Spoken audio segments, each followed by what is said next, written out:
Hi, everyone. How's everybody doing? How's the wind treating you? Is it your best friend right now? Okay, listen, because you're here, because this right here is not set up for this wind. It's not set up. I thought I was trying to be cute and should have done something a lot different. I'm going to leave my sunnies on for this conversation before I bring out my esteemed panelists who y'all are going to be blown away.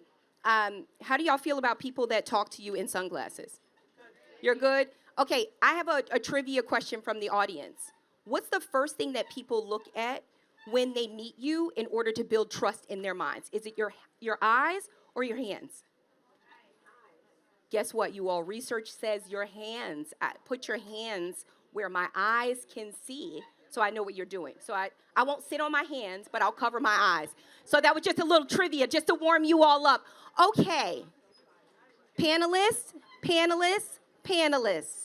because y'all are the best thing since sliced bread. Okay, I want this to be the best panel. No shade to anybody else who spoke today, but can we get Jenny on out here? Come on, Jenny. Snaps and claps for Jenny. All right, I'm going to have Jon come on out here. Snaps and claps for Jon.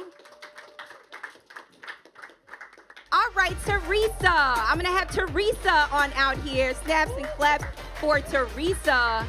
And last but not least, and certainly almost the coolest, David, come join us on this stage. Okay, brief introductions. You all, I've heard the glory about all of your companies, but give this audience the story behind your glory. Who are you, what do you do, and why do you do it? All right, my name is Jenny Nguyen. I'm the founder and CEO of The Sports Bra. It's in Portland, Oregon. It's a sports bar that's 100% dedicated to women's sports. I did it because I just love women's sports, and I didn't find a space where that was the priority. And I just got fed up with it. And so I was like, I wonder how it would do if we opened one up. And I'm from Portland, Oregon. So I was like, let's try it here. And now we're here in Cannes 2 years later. All right, here we go.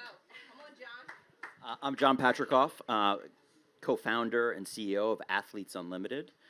We're a network of professional women's sports leagues. Started with softball in 2020. We announced Athletes Unlimited on March 3rd of 2020.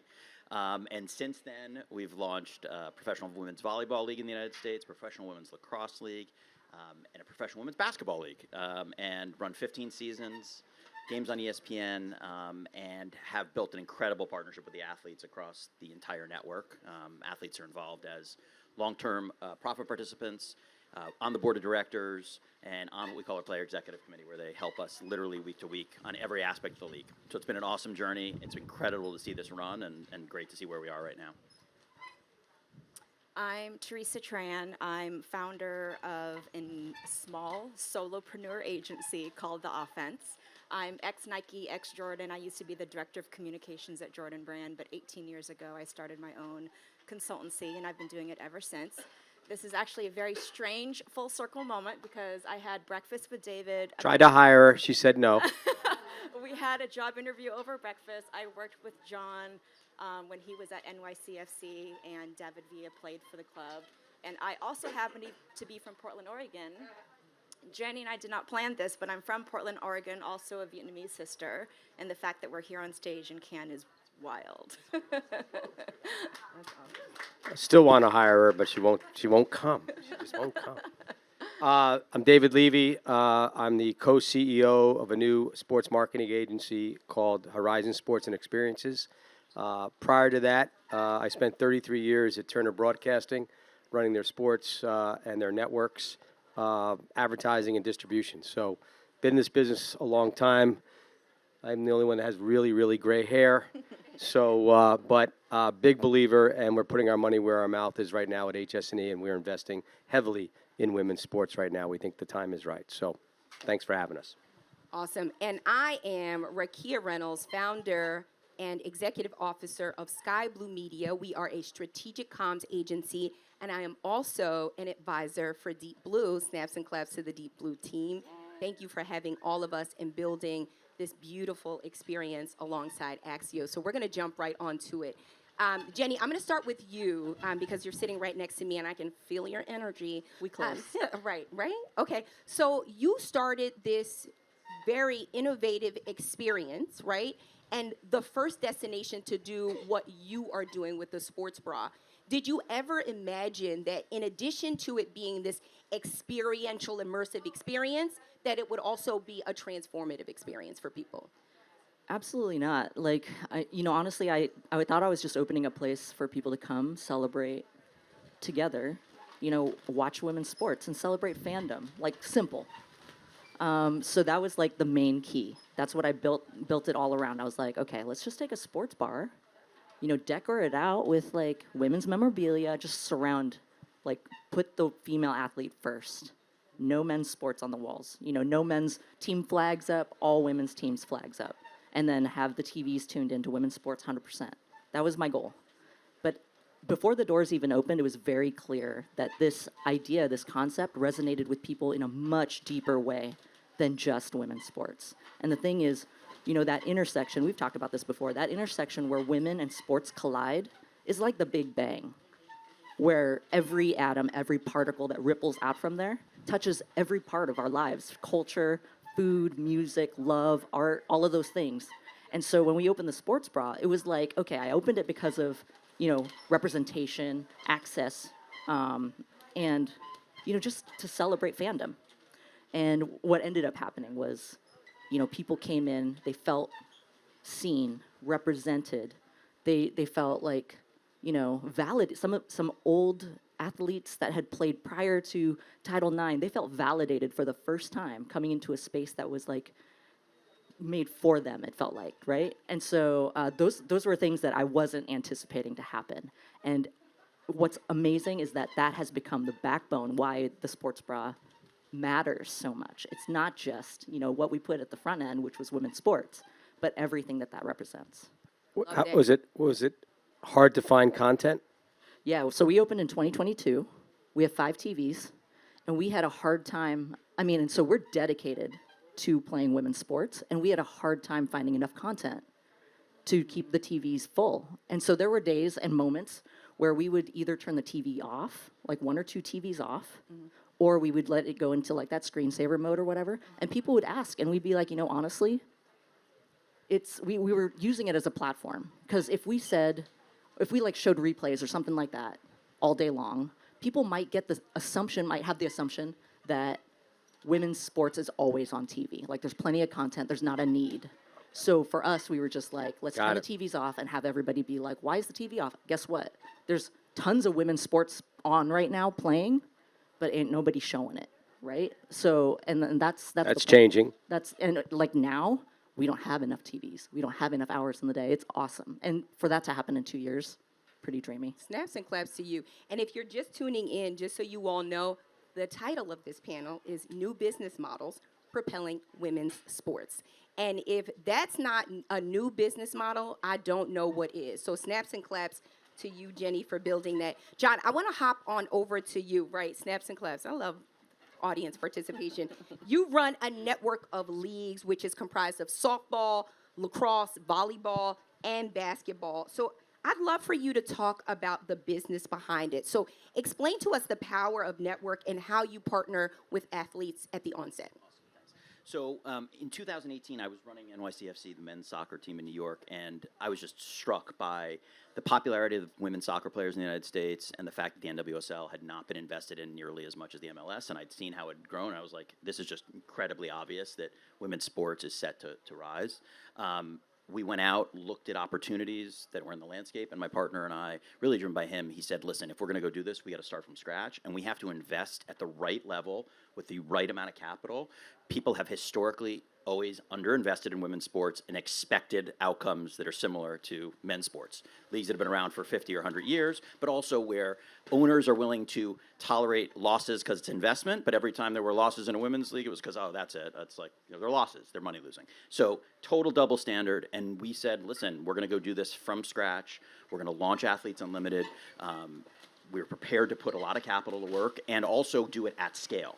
because we did not want to be a subscale organization for advertisers or agencies that are in the room. Scale is incredibly important, and linear TV is important. And so when we were setting out to launch, we said we're going to start with softball. We quickly added volleyball. We then added lacrosse, and now in 2022 we added basketball.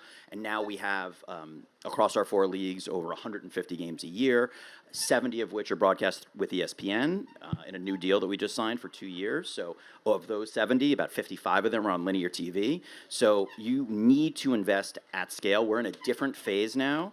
Historically, and going back, it's been about underinvestment. It's about small steps. We're at a time where those small steps really, I don't think are going to resonate as much. It needs to be about large-scale investment and people who are willing to tolerate significant, I'll quite call them losses or investment for a period of time. Because the expectation that you're going to launch a pro sports league and it is going to be profitable in year one, I'd never been done before, in my opinion. Unless anybody in this room knows of it, hasn't happened. And I worked at MLS. I knew how 25 years in, teams are still losing money. Investors were still seeing the values of their organizations rise. And so we have to be prepared to invest. And now, in a sea change like we've just seen in the last 12 months, now the commercial model is kicking in, and it's just starting to kick in, though. It's just starting. So ESPN's been amazing. Obviously, the investment they're making in the W, NWSL, AU has been awesome.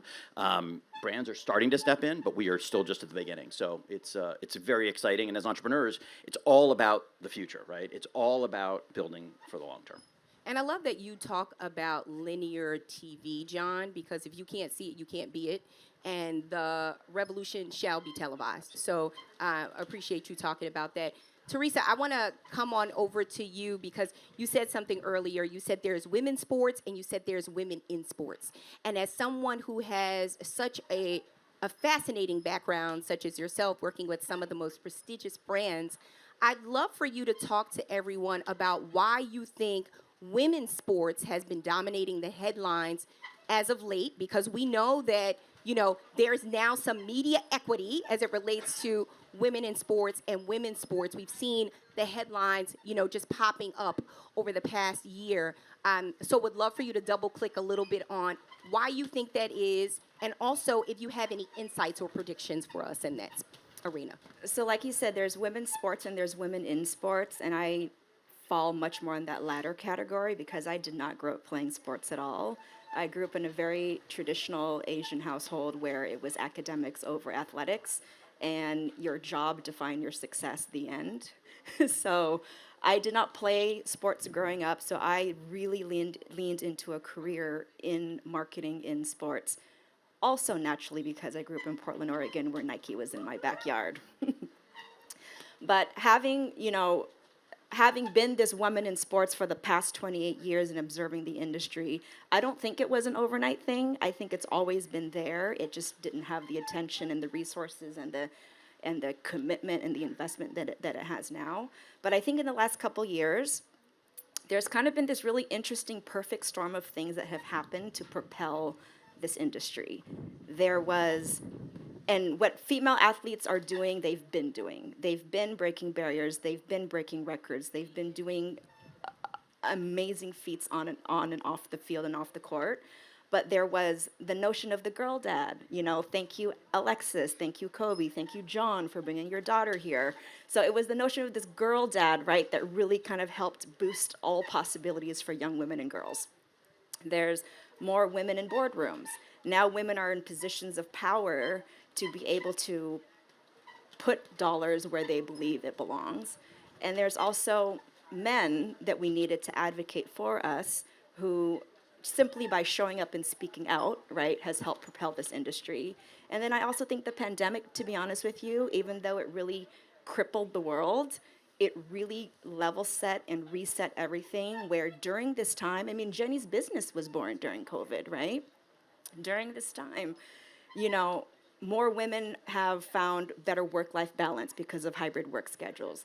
More women are betting on themselves, starting their own companies. More investments are coming towards women. So I feel like in the last few years, this perfect storm of all those things have happened. So it's not overnight. It just took a lot of things happening in the right direction with the right momentum to get us where we are today. Come on, speak it, Theresa. Love it. Yes. All right, David, I know you have been itching to talk over there, so I'm being very polite. I'm listening. I'm fired up, ready to go. Love it. So, David, when we were talking a little bit ago, you were talking about, your role in Horizon Sports and entertainment. And I think, there's some interesting statistics out there. We know the Olympics is going to be here in Paris, and the numbers have said that, from a women's perspective, the technical officers have gone up, and we are now at 40%, whereas by the last Olympics, we were at 30%. And you've made it really known that you are passionate about women in sports. You are an innovator in that field in working in women in sports. And as Theresa said, it's been happening all along. Would love for you to talk a little bit about what you're doing in that space and the Women's Champions Classic and the new WNBA 3-on-3. 3-on-3. All right. So I just, before I get into the WCC and Unrivaled, which is the new 3-on-3 women's league, I from a business panel, right? I don't think that what's happening right now in the evolution of seeing more women's content on the air wouldn't happen unless it was good business sense, right? I mean, you got to remember, I ran a networks, and there's displacement costs. And if we put a product that's not going to do as well or is not going to be advertised on, or not, you're not going to do it. And so you got to understand, business is saying that this is right now, right? Otherwise, they wouldn't be doing it. And sports is playing a big role in this because the content that has moved off of these linear channels are entertainment product. Entertainment product has moved onto streaming services. There is no quality entertainment product now left on linear television or cable television. They're not investing. Those dollars have been shifted over. And so that leaves spots, quality spots, for great content like we're seeing today. And with that in my mind, at HS&E, we said, hey, there's a lot of good white space here. Let's put our money where our mouth is. And so the first thing we did is we announced a couple of months ago called the Women's Champions Classic with our partners at Fox on Fox Broadcasting Primetime. And the white space was, we saw all these early men's tournaments in the NCAA, whether it's the Maui Classic or down in Atlantis or around in Vegas and so forth. There was no high-end women's early NCAA tournament. And so we went out and sought Connecticut, which has obviously been one of the greatest women's NCAA franchises, brands, and did a 5-year deal with them. And the vision around with myself and Gino was many of these women athletes will not play on an NBA court in their lifetime. Some of you saw today obviously will, but many, many, many won't. And so we wanted to make sure we brought this event to New York. We wanted to make sure they were able to play on an NBA court. We wanted to make sure that these women's teams were being paid equally as the men's teams get paid. So we paid the amount of dollars that when you pay these teams to come and play, the same equal pay for the men. And we went after the biggest brand names in women's sports, which is Iowa, Connecticut, Tennessee, and Louisville are going to play in our inaugural event. So we own the marks, we own the rights, we own the logos with our partners with Fox. So that's our women's, what I would call white space in the NCAA. And I think now, if I had tried to do that today, after what's been elevated in the last 3 or 4 months with NCAA, I don't think I'd get any of them on the phone right now. So we did it early enough and worked on it so we have that event. And we have a 5-year deal and 5-year commitment on that. The second one, what you mentioned, is Unrivaled. It's a new 3-on-3 women's basketball tournament. It's taking the top 30 WNBA players, and I think my friend over here knows as well, most WNBA players don't get paid the amount of money they hopefully and eventually will deserve. So they've been going overseas and playing overseas, but they don't know the countries or the language they go to. Sometimes they don't even get paid the money they're supposed to get paid. So this was a league to say, you know what, you don't have to go overseas anymore. We're going to have you stay here in the off season. Your brands that are now supporting you can support you not just for 6 months, but they can support you for 10 months. You can bring your families down to Miami. All the games are going to be played in Miami. There are 6 teams, 5 players each team, full court, although not full court, 90 feet, full court, 60 feet, which is very, very different than 3-on-3 basketball. So I think it's going to expose and show the quality of these athletes, the running of these athletes, and the brand names. You start a new league. It's very, very hard to start a new league. There's no question in my mind. But That's a lot because sometimes the new league doesn't have the brand names. These are going to be the top 30 women in all of basketball playing in a 3-on-3. I think this is going to be hugely exciting. We're out selling it in the marketplace right now. There isn't a single network that doesn't want to talk to us, and we got to figure out the right model to work with. Awesome. All right, we only have 17 seconds left, and I'm going to stretch it real quick, you all, as we talk about these new models and propelling women's sports forward. Give us one quick tidbit so that investors and people can have a takeaway. One wish, one tidbit, one hope. Maybe talk about your ambassadorship program. Maybe you talk about mentorship. Maybe you talk about AI. And 30 seconds. Go. All right, so we're all about fandom. And what we hear a lot in the United States is what's happening in the United States. So we recently just launched with Women's Sports Foundation, our Global Sports Ambassador Program. We're pretty excited. We've never done anything like this before, clearly. But we're reaching out to fans of women's sports outside of the U.S. to give us an on-the-ground, boots-on-the-ground viewpoint of how girls and women's sports is in their countries or in their spaces. And just to see, because we know that what's happening in the United States is having a ripple effect across all countries, right?